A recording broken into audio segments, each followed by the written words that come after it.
Everyone, আজকে গোয়াতে হচ্ছে আমাদের 4th ডে।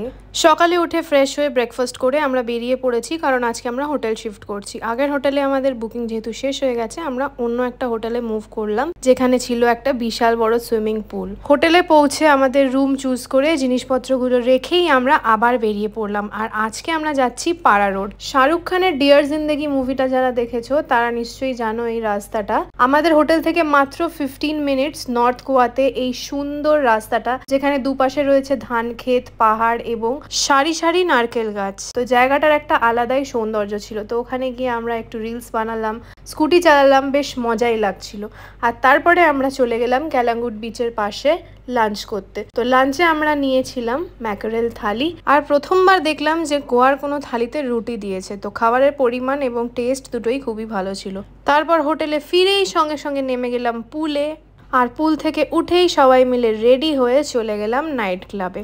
আজকে যেহেতু আমাদের গোয়াতে লাস্ট নাইট, সেই জন্য আমরা প্রচণ্ড এনজয় করেছিলাম, অনেক ডান্স করেছিলাম। আমরা গোয়াতে আমাদের লাস্ট মোমেন্টসগুলো সবাই মিলে ভীষণভাবে এনজয় করেছিলাম, কারণ কালকেই আমরা ফিরছি কলকাতা।